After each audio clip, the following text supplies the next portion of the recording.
I'm fascinated by claims that extrasensory perception, or ESP, overturns conventional science and reveals a hidden, unknown reality.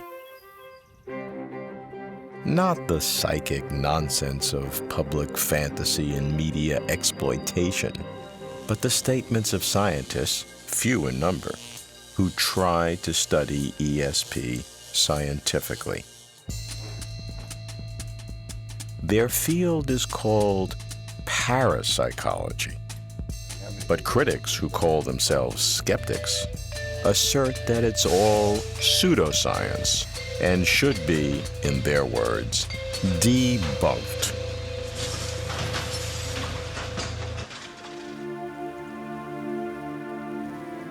Okay, say 99% of ESP is illusion or delusion. What about those still unexplained events, however few? Could ESP reveal the non-physical? I'm Robert Lawrence Kuhn, and I'd like to find out.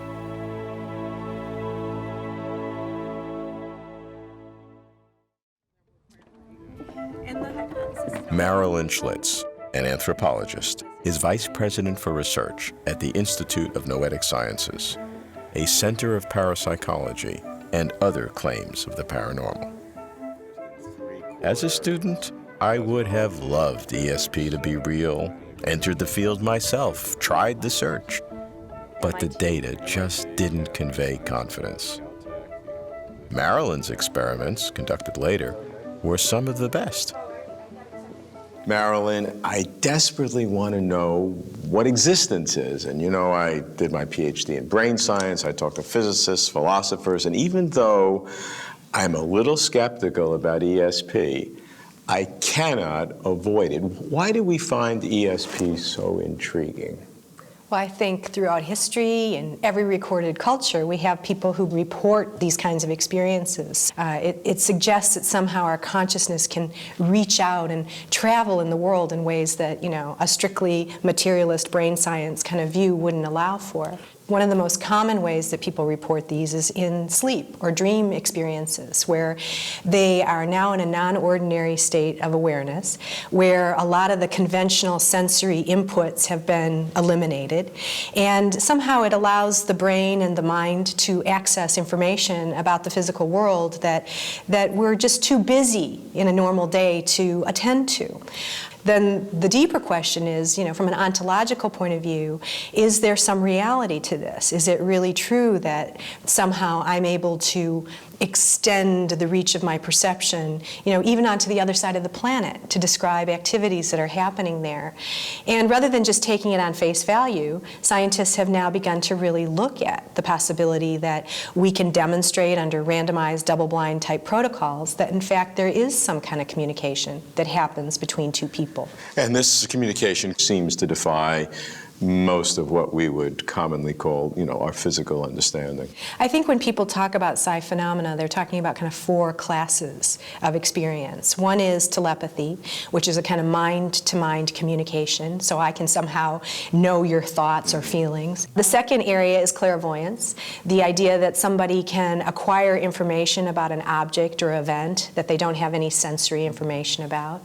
The third would be precognition, and the notion that somehow we are able to reach ahead in time, gain information about the future, and bring it back and report on it. And then the fourth class of phenomena are these kinds of mind over matter experiences that people report. Psychokinesis. Psychokinesis. Mm-hmm. And certainly when we talk about, you know, healing and intentional healing, people often report that they believe there are practitioners who can harness their intention to bring about physiological changes in another person, even when the person doesn't know that they're being intended for. So all of this, you know, is what we call psi phenomena. And these are sort of, you know, a class of interrelated experiences. And the question is, can we establish that there are these kind of extended capacities that can be documented and ultimately incorporated into our worldview? Claims of ESP start when people believe that they have had certain experiences or come into certain knowledge that seem to defy normal physical laws. Marilyn is convinced, but am I? I'm convinced people believe they've had these experiences, but do they ever really? To explore further, I visit Charles Tart, a pioneer in parapsychology and altered states of consciousness. Charlie has no doubts he's one of the founders of the field. But how does he explain ESP's extremely small effects? Charlie, the concept of extrasensory perception, the paranormal, pervades our culture. You see it all over the mass media, and in my opinion, it's worthless. But when one studies the field, if one could show that even less than 1%, even one event, really does violate the traditional understanding of materialistic science, then it's enormously important. Yeah, there's no doubt there's a lot of nonsense thrown together under the heading paranormal, but let's make it quite clear what I mean by that. Para means literally alongside of the normal. We have a view of the way the world normally operates, and so we can say in this situation such and such can happen, but so and so can't happen, because we know how the world works. Suppose we set up a situation in which, given all we know about the ordinary reality, nothing can happen. Let's say I put you in a room 10 miles away from here and have you look at go through a deck of shuffled cards. Well, back here I try to guess at them. Given all we know normally, unless you have a telephone line or a radio transmitter or something like that, you're looking at the cards 10 miles away is not going to have any useful effect on me. If it does, we have a paranormal event. Okay, we now have several thousand experiments accumulated over the last century in which paranormal events happen. That is, you set up a situation where nothing can happen by the normal rules, but something does happen. If you look at what happens out in real life, forget the laboratory effects for a moment, but the things that happen to actual people, the times it's strong when you get a lot of information by some kind of ESP are usually times of emotional crisis in somebody's life. A loved one of yours is in a very bad accident and they're on the verge of death, and you suddenly have a dream about them that makes you want to trace them down or something like that. But at another level, I'm not sure that ESP is designed to work in ordinary life. In trying to make sense of states of consciousness, for instance, from a dualistic perspective, I've postulated that ESP is actually the mechanism by which the mind reads what's going on in the brain through a kind of inner clairvoyance. It's a clairvoyance that's focused on the activity of the brain, which in turn is connected to the senses in the body, which is what you need to know to take care of the body. And I think the mind influences by some kind of psychokinesis various brain actions, so the body then does the appropriate kind of thing. That's my best understanding, subject to new information coming in, of course, that this is the mechanism that philosophers have always wondered about in dualism. If the mind and brain are different things, how do they interact? I think they interact through a kind of clairvoyance and psychokinesis. That's the mechanism.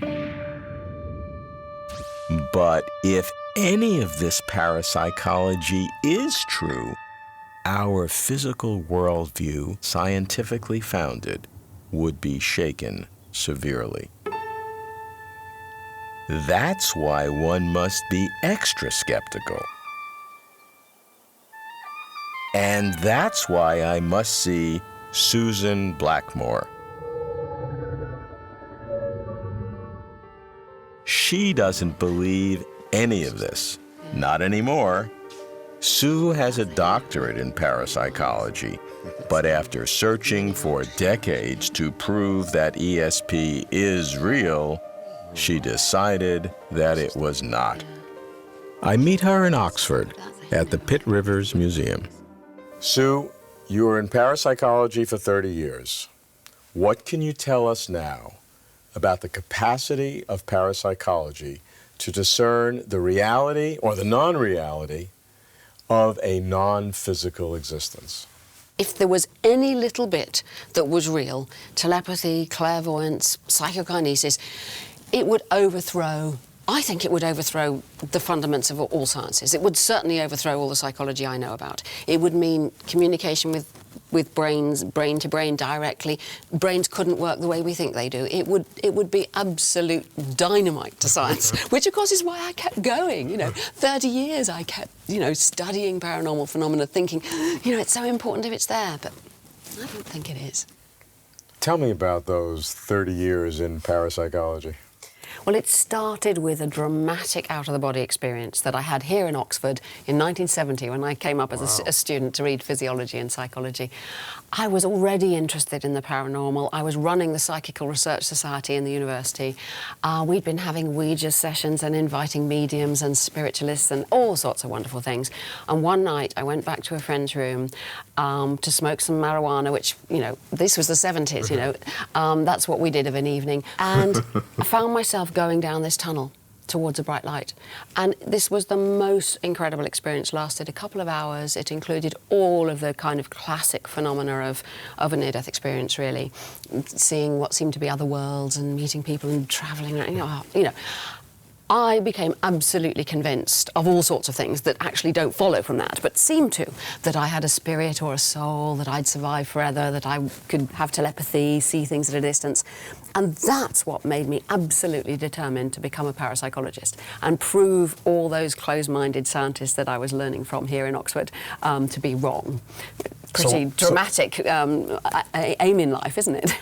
So what type of work did you do? You got your PhD? I found, amazingly, I found a place to do a PhD, and I did research on telepathy and clairvoyance largely. Lots and lots of experiments with lots of subjects trying to transmit pictures or words or numbers at a distance. And I got results to begin with, and then realised there's something wrong with the statistics and sorted that out, and the results disappeared. But there were always little things that kept me going. But after a couple of years, I'd got no evidence of telepathy, and people were always suggesting, what's around the next corner? Try imagery training. I spent months training people in imagery and myself. Try little children. I did work with 3, 4, 5-year-olds. They kept thinking, well, maybe it's all rubbish. No, it can't be. There must be something. And I went on and on and on. And finally, about 5 or 6 years ago, I just thought, I can't take it anymore. I really don't think there's anything there. In 30 years of research, I never found any good evidence of the paranormal. If anyone wanted and worked to find ESP, it was Sue. But she couldn't. And finally, she quit trying and gave up. There's no end of debate over ESP, not all of it friendly. I want to go beyond the debate and ask, if ESP were true, what would it mean?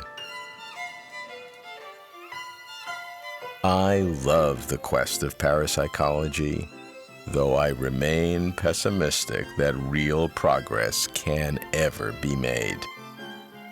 Nonetheless, I want to push limits, see where ESP could conceivably go. I now see Rupert Sheldrake, a biochemist, who has rather controversial ideas about how the world is constructed. We meet at the Oxford University Museum of Natural History. Rupert, I've been fascinated with parapsychology for most of my adult life because if anything about it is true, then it would cause us to reflect on what our perceptions of reality is. What are your views on that? Well, I think it's an empirical question, really. Do these phenomena exist? The evidence suggests that things like telepathy and so on really do. I take seriously people's experience. Science is meant to be empirical. That means it's based on experience. And if you look at experience, you find that the majority of the population claim to have had telepathic experiences. Many people have had precognitive dreams. They've dreamt about things that later happen. Many people have had extraordinary coincidences. There are millions of claims. So I think science should start from the assumption that reasonable, normal people whose testimony would be trusted in a court of law, normal, sane, balanced citizens, are probably telling the truth. And now some of my colleagues take the opposite view. They say all these people are completely wrong and deluded and stupid and deceived by these experiences because they don't exist. So then you say, well, how do you know they don't exist? And they say, well, they're just impossible. Now, that's a dogmatic position, all too common among some more limited kinds of scientists. And I think that we need to look at these things experimentally. The scientific method is a method of inquiry. It's not a system of dogmas. I want to ask that if it were real, or even if a very small percentage of it were real, what would it imply in your understanding of reality to the structure of how things are? I think different kinds of parapsychological phenomena have different implications, but let's take telepathy. I think there's good evidence that people can influence animals, dogs can pick up their owner's thoughts at a distance, that people can influence people. You think of someone and then they call and you say, it's funny, I was just thinking about you. That's something I've done experimental research on. What the research shows is that these connections occur between people who know each other well. Telepathy works best between members of families and close friends. It doesn't typically work with strangers. And what telepathy implies is that social bonds between members of social groups, whether they're animal or human groups, enable them to remain connected at a distance. And how possibly could that happen? I think that the social groups have fields. There's a field of each social group. Flocks of birds, when they all turn at the same time, I think are part of a field. Schools of fish, when they change direction. When you say a field, you mean an analogy like to a magnetic field? Yes. In this case, it's what I would call a morphic field, a field of form or shape or organization. That members of that group interact with each other within the field. When they go apart, that field, as it were, stretches. It doesn't break. They remain connected at a distance in a way analogous to quantum entanglement, where two particles that have been part of the same system remain connected at a distance, so change in one affects the other. I don't think it's paranormal, or I think it's normal. I don't think it's supernatural. I think it's natural. It's part of the evolved nature of organisms. Though scientists reject Rupert's morphic fields theory, I credit him with trying to explain strange phenomena. But are these phenomena truly strange? Dean Radin, an engineer and experimental psychologist, won't quit. He's convinced that he has demonstrated ESP many times over. I'll push Dean on what he thinks ESP is all about, and on whether it might indicate some kind of survival after death. Dean, some would use the putative existence of ESP as demonstration of the reality of a spiritual world. Is that a legitimate extrapolation? I think it's useful to look at where the modern experimental study of ESP came from. It came from people who were trying to study whether mediums were talking to dead people. So, I mean, it came out of a tradition where people assumed that there was some kind of a spiritual world. That was the late 19th century. That's right. So after people studied mediums for a while, they realized that the vertical information that a medium would sometimes get, now they claimed it would come from a dead person, but where did it really come from? So the study of telepathy started as a way of, in the laboratory, seeing whether a medium was able to get information out of somebody's head. And actually then within the field of parapsychology, there was kind of a split. Most of it went in the direction of experimental laboratory work, to look at the basic phenomena, to look at clairvoyance and telepathy and all the rest of it. And a shoot, a sub-shoot of it, continued looking at mediumship in more and more refined and sophisticated ways to see if, through very complicated designs, you can get evidence for some kind of independent entity. So how then do you look at ESP as a potential window on another kind of level of existence? Well, what it does is it creates a plausibility argument. The plausibility argument is based on the idea that if you think you're locked inside here, then the only information that can get in there is coming through here and so on. But if there's other ways of getting information, then perhaps mind is distributed. In other words, you don't need to be embodied in order to have some kind of awareness, perhaps. Which would give you a possibility of survival beyond bodily death. Right. It may not involve survival of your personality, because it may well be that your personality is locked in memory in your brain. But if it turns out that memory is not just locked in your brain, but exists in some other form as well, then yes, maybe you as a personality, the person you think of as yourself, might persist in some way.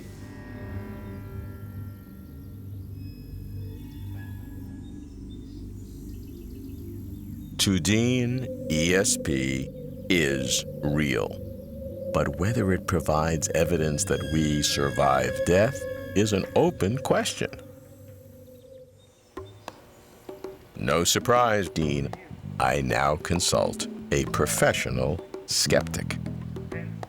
Michael Shermer is the founder and publisher of Skeptic magazine.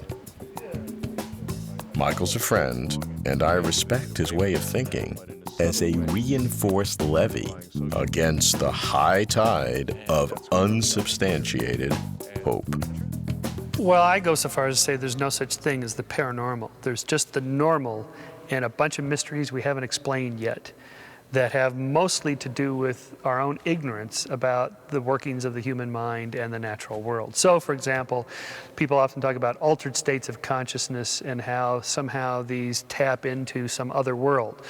Near-death experiences, out-of-body experiences, and so on. The problem is we don't even have a good theory of consciousness.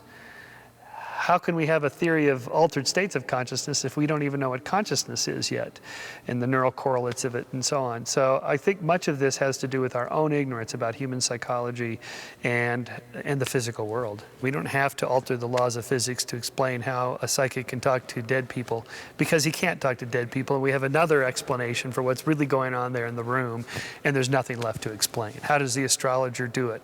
How do the planets influence your personality? They don't. The astrologer's actually just doing this psychodrama reading on somebody that has to do with psychology and not planets.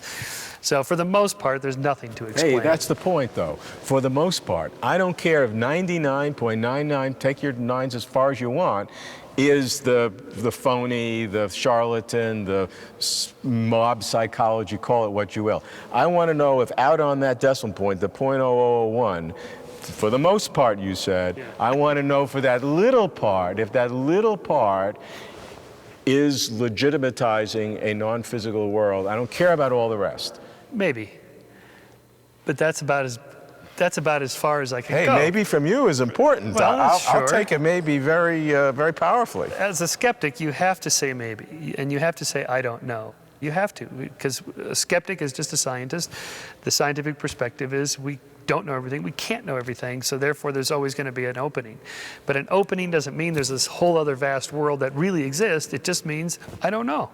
So there is no paranormal. It can only be some natural explanation or nothing. You can always say, yeah, but this effect I want to explain is explained by some supernatural force or some force outside of space and time.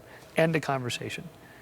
It's a showstopper for science, because, okay, maybe, but how do we know? How do you find out? How do you run the experiment to find out? Can't. Is it possible to have a scientific explanation that is outside space and time? No. Science operates within space and time. I cannot conceive of how that, I can't. No, the answer is no. I'm sorry.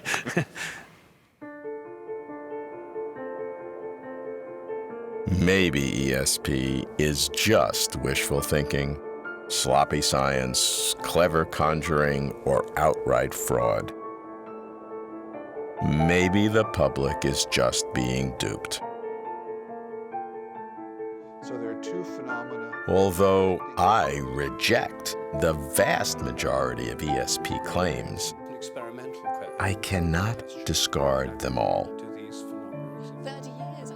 And while I support skeptics disabusing the gullible of their psychic silliness, I also support parapsychologists continuing their work. Because if ESP does exist, if anything anomalous is real, it could change our worldview. Perhaps we'd expand our sense of the physical. Perhaps we'd discern the presence of the non-physical. For now, that's the closest you'll get to truth.